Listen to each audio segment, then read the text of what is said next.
What do all of these animals have in common?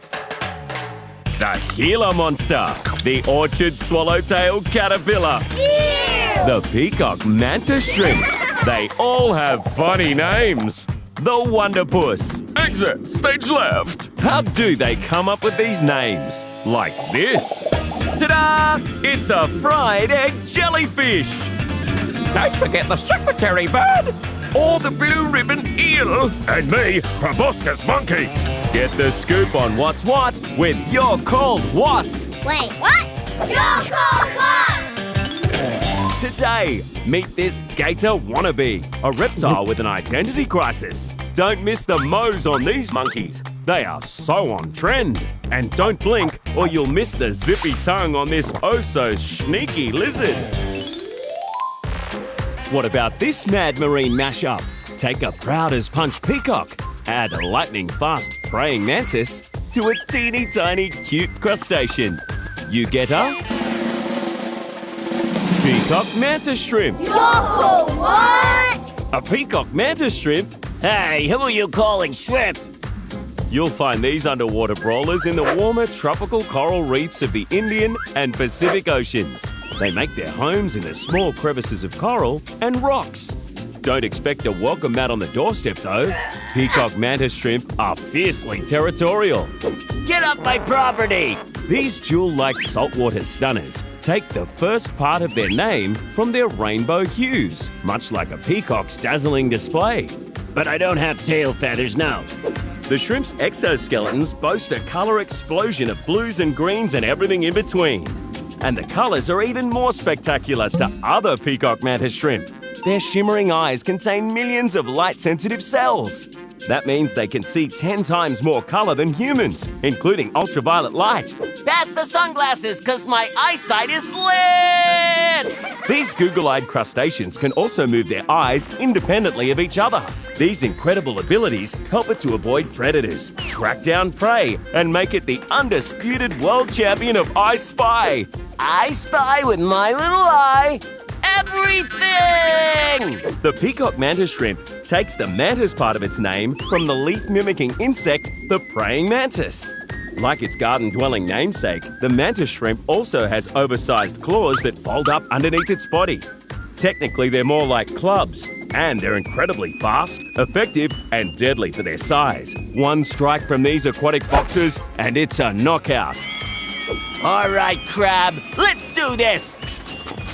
Smashing through thick shells of enemies and food, one strike is 50 times faster than the blink of a human eye. Sweep the leg! Yeah, that's it! Beautiful to behold, but proving they're more brawn than prawn, the peacock mantis shrimp is a splendorous rainbow and savage striking machine wrapped up in one. What do you get when you take a severe case of turkey neck and mix it with nature's most famous master of disguise?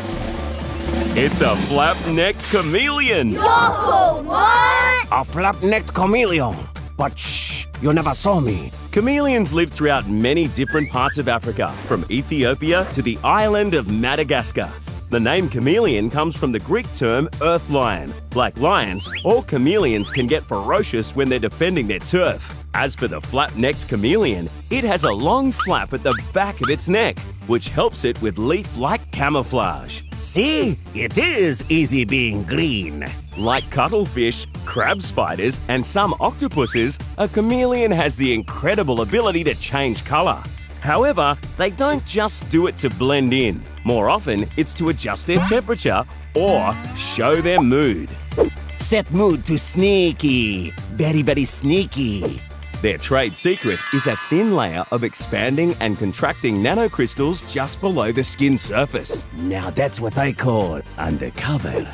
And here's the ultimate surveillance tool. Flap-necked chameleons have two independently swiveling eyes that allow them to see 360 degrees. So don't even try and sneak up on these little guys. I am watching you. I am always watching you. Its weapon of choice is a fast-firing tongue. As long as its entire body, it can aim and shoot at a speed of around 300th of a second. Its insect targets include crickets, mealworms, and waxworms. which all come to a sticky end, reeled in with a glue-like pad on the end of its tongue. Time to move into position and... Oh no! Someone's there. No, it's okay. No, go back. It's okay. The slow, hesitant walk is another way of blending into the tree. Chameleons move with staggered motion to mimic the wind blowing through the leaves. Be the leaf. See the leaf. Become the leaf. With a lot more than a quick costume change in its bag of tricks, this flap-necked reptile really is one inner chameleon.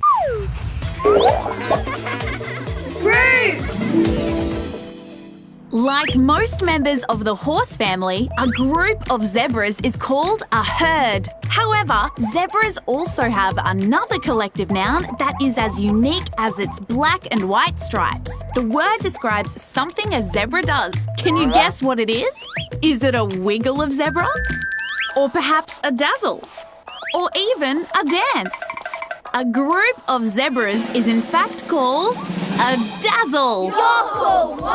Yes, it's a dazzle. Dazzles of zebras can be found throughout eastern and southern Africa. There are 3 types of zebra, and each prefers a slightly different habitat: semi-desert, treeless grasslands, or mountains. Their stunning black and white stripes are dazzling indeed, but they don't exactly blend into the landscape. Why wear camouflage when you can dazzle? In a continent that's home to some of the planet's fiercest predators, why would an animal evolve to stand out rather than blend in? Do these black and white stripes make me look totally delicious? The patterns of a zebra's stripes are unique to each and every one. Some researchers believe the bold stripes may confuse predators, especially when they're standing in a group. Oh snap! Did we wear the same outfit again? Well, I'm not changing. When zebras stand together, the zigzags make it hard to judge how big their group is and how far away they are, especially for colorblind carnivores like lions and hyenas. I went to all this effort to dress up and those lions haven't even noticed my outfit. To dazzle means to overpower or confuse with light. There's nothing confusing about fashion, darling. Zebras live in family groups of up to 20 animals, but sometimes come together to form super dazzles of up to 1,000 zebras. Zebra groups can also be known as harems or zeals. But for the sheer audacity to dazzle your enemies rather than hide away, we give the hypnotic zebra 2 hooves up. ID crisis.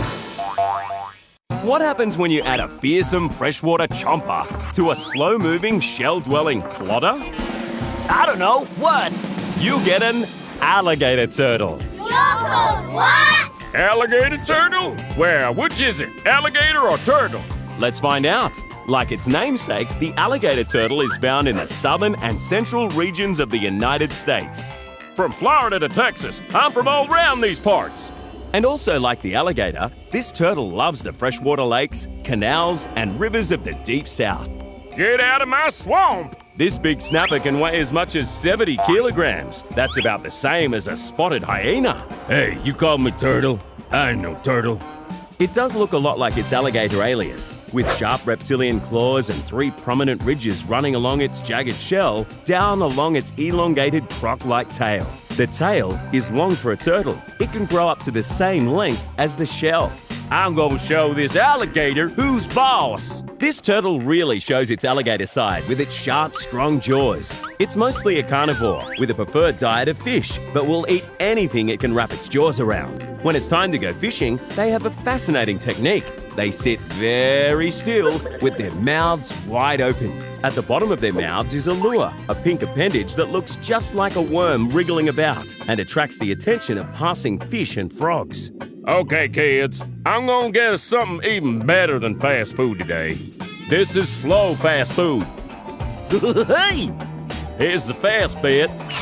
Got one, kids!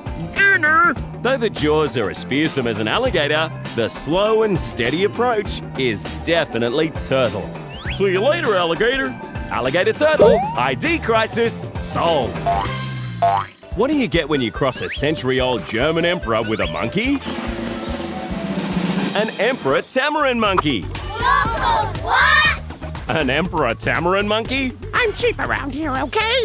A tamarin is a family of small squirrel-sized monkeys. The emperor tamarins are found throughout Brazil, Peru, and the Amazon basin. You'll find their tree homes in tropical rainforests, canopies, usually in and around river basins. Most tamarins are renowned for sporting hilarious hairdos. What you looking at, punk? Myself, in the mirror. I'm gorgeous. For the emperor, it's the upper lip that gets the laughs here. Even the female and babies have spectacular mows. With so many monkeys in the tamarin family, it's thought the mustache helps them find each other quickly in the tamarin crowd. Great moustache. You must join us for dinner. They're named after the last German emperor, Wilhelm II, who was famous for his trademark lip bristles. A Swiss naturalist named the monkey after him, and like crumbs caught in a mustache, it stuck. Just saving this bit for later. Weighing up to just 900 grams, emperor tamarins are roughly the same weight as a stick of butter. This makes life a little easier for the adult emperors, who take turns carrying the babies of the group on their backs. Infants are treated to this non-stop piggyback for their first 70 days. The day you turn 70 days old, you're moving out. You hear me? Not particularly choosy, emperor tamarins are omnivores who like to dine on practically whatever they can find. Beetles, spiders, ants, and butterflies all help grow a healthy tamarin and hearty mow. The emperor tamarin, an Amazonian monkey named after a German Kaiser. I don't even know who this Wilhelm guy is. Families. Meet the Echidna family. A baby echidna has a very unique name. Can you guess what it is? Is it a piglet? Is it a puglet? Or is it a puggle? Welcome to the world. A puggle. Local what? A puggle. There are 4 species of echidna found throughout Australia and on the nearby island of New Guinea. They adapt to a range of habitats but love to live in bushland, seeking shelter in burrows, caves and hollowed-out logs. Sometimes they even steal wombat and rabbit burrows for a quick daytime snooze. Hey, that was my spot. Echidnas are also known as spiny anteaters. They have long snouts and very, very long sticky tongues to slurp up their favourite bite-sized snack of ants and termites. It can gobble up hundreds of ants in a sitting and has sharp claws to help rip apart nests. This meal has a real bite to it. Oh, delicious. The Aussie echidna stumped European naturalists when they first laid eyes on it. It looked like a hedgehog, laid eggs and had a pouch for its young like a kangaroo. That animal is unreal. Thanks. It's now in a family of animals called monotremes, egg-laying mammals. It's a small family. The only other member is another Australian, the platypus. You can't choose your relatives. It takes 7 months for echidnas to grow spines to protect them from predators. Echidna mums and dads are called sows and boars, so you'd think a baby echidna would be called a piglet. But a puggle it is. It's believed puggles were named after an Australian soft toy that was popular in the 80s. So you really can have a puggle in your pocket. Just not a baby echidna, unless you are ready for a spiky surprise when you reach inside. What do you get when you mix the morning fry-up with a late-night jelly dessert and a fishy main meal?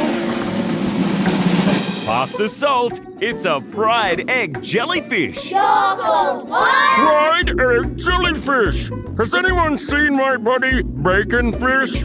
This bite-sized jelly likes a warmer climate. No, not frying pans. You'll mostly find them in the balmy Mediterranean waters and surrounding areas. The fried egg jellyfish hates winter so much, it only lives for the warm half of the year.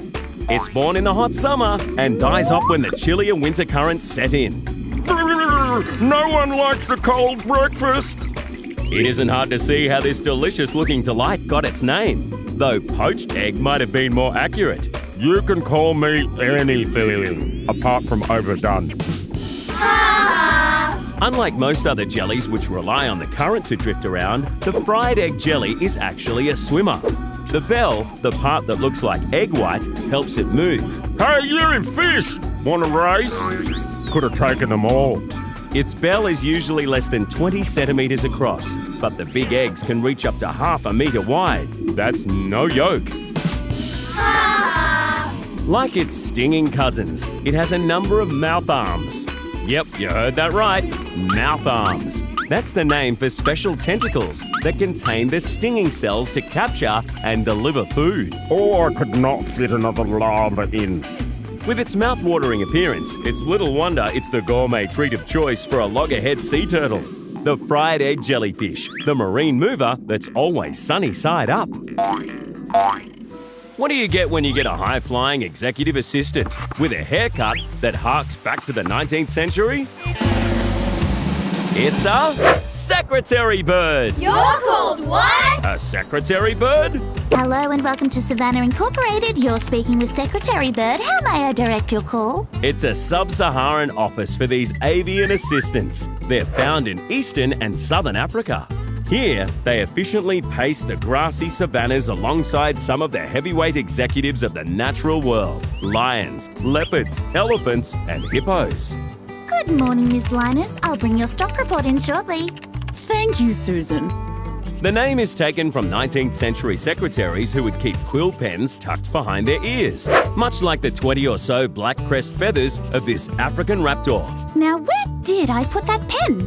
A well-grounded worker, the secretary bird is the only living bird of prey to hunt on foot. When it prepares to strike, its quills fan out to seem more threatening. I warned you not to ruffle my feathers. The secretary bird has an aggressive table manner, running down and stomping on prey. Yeah! It's also developed a curious taste for snakes, including some of Africa's most fearsome venomous cobras and adders. It attacks with a powerful kick. Yeah! Yeah! Unlike fellow ground-walking colleagues, its lower legs are covered in thick scales as protection from snake bites. Its scientific name is Sagittarius serpentarius, meaning archer of snakes, which makes the secretary bird an impressive addition to any savannah office. That's executive assistant, actually. Groups. A group of bats has a special name. Is it a colony of bats, a cloud of bats, or a cauldron of bats? Here's the answer right off the bat. It's all three. You're called what? A colony, a cloud, and cauldron. That's just plain batty. There are 900 species of bats on our planet, and they're found all over the world, except for the Arctic, Antarctic, and some islands. Bats love to roost in trees, caves, old barns, any place they can hook a claw and nap away. The biggest bat colony in the world is thought to be home to nearly 20 million bats.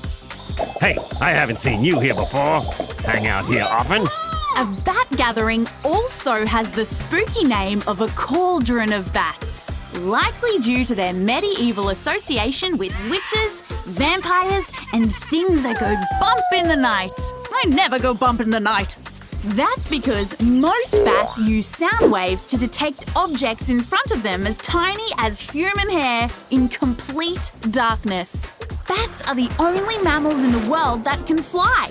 And when they are in the air, bats can be known by its other group name, a cloud of bats. Our city needs us. To the bat cloud. Most bats generally prefer eating insects, spiders, and scorpions, while the vampire bat lives entirely off the blood of large mammals. This tube-nosed fruit bat from Papua New Guinea is also known as the Yoda bat. Star Wars fans will know exactly why.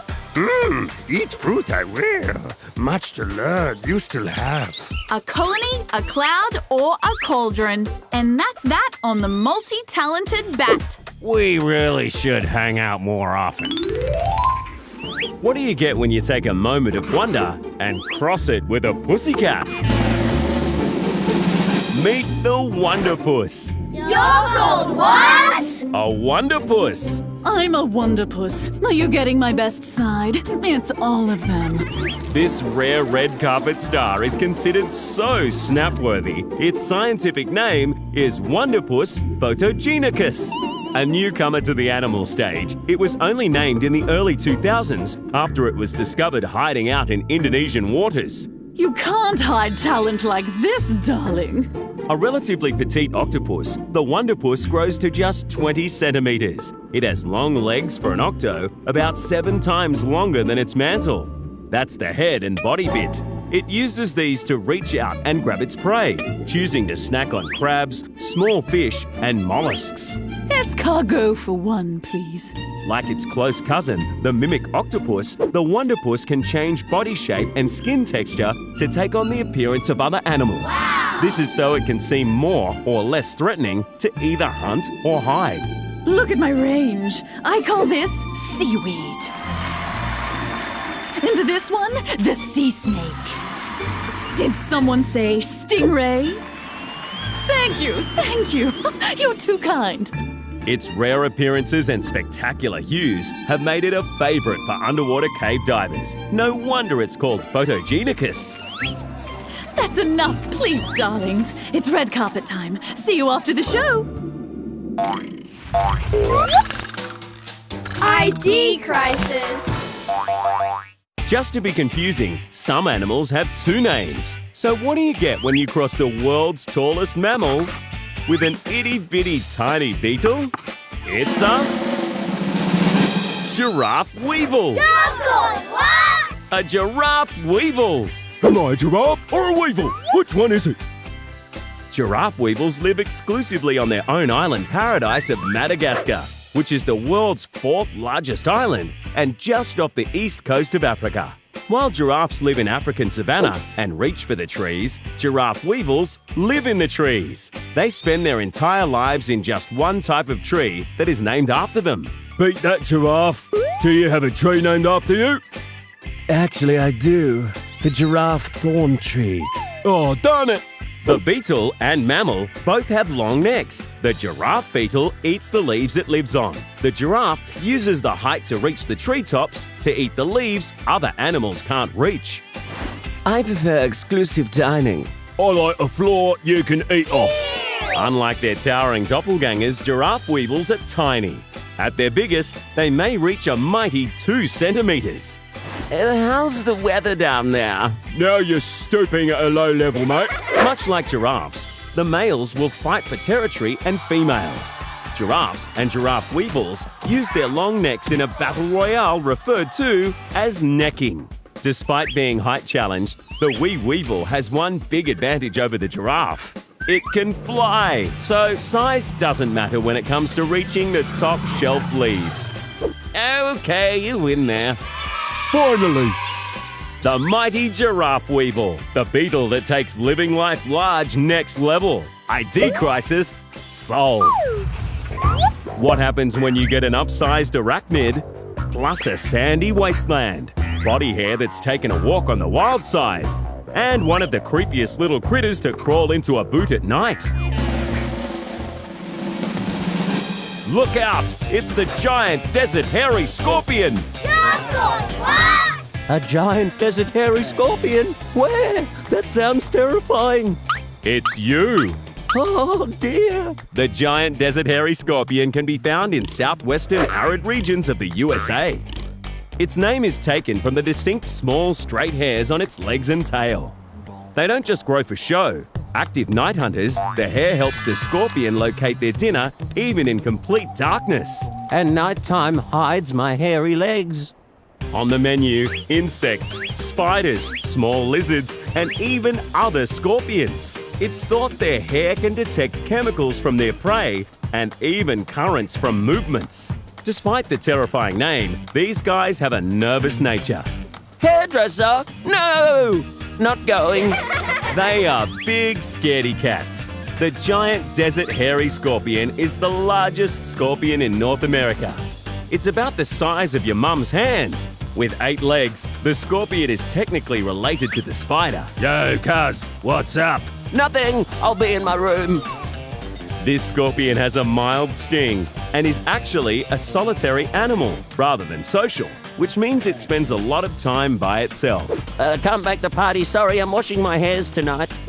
Despite their fearsome name and appearance, the hairy scorpion is considered to be one of the gentle giants of the desert. This has been exhausting. I need to lie down. What do you get when you take a funny-looking clown and mix it with a talented fish? It's a clownfish? Yes, a clownfish. Roll up, roll up! The circus is in town! Come see the clowns! Clownfish are warm water reef species found in the Indian Ocean, the Western Pacific, and funnily enough, all the way up in the Red Sea.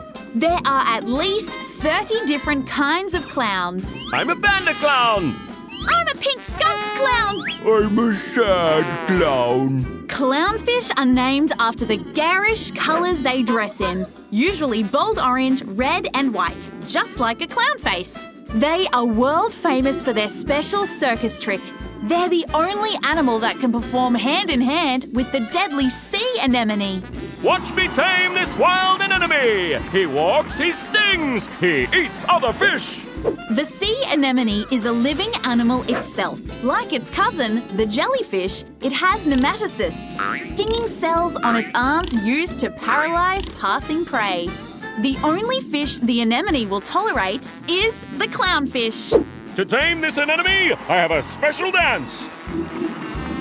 The clownfish slowly brushes up against the toxic tentacles of the anemone it's taming. It has a special slimy clown suit to protect them from the sting. The anemone's stinging arms are a safe place to hide from predators, such as larger fish, marine eels, and sharks. Hey, why does this fish taste funny? Because it's a clownfish. But the clownfish has to keep his anemone happy too. It eats parasites. Have you cleaned your room yet?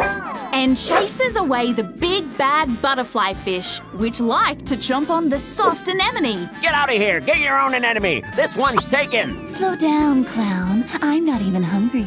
Clownfish and anemones become a lifelong double act. Clownfish, the painted little performer always sure to put a smile on your dial. Show's over, folks. I gotta go feed the elephant seals.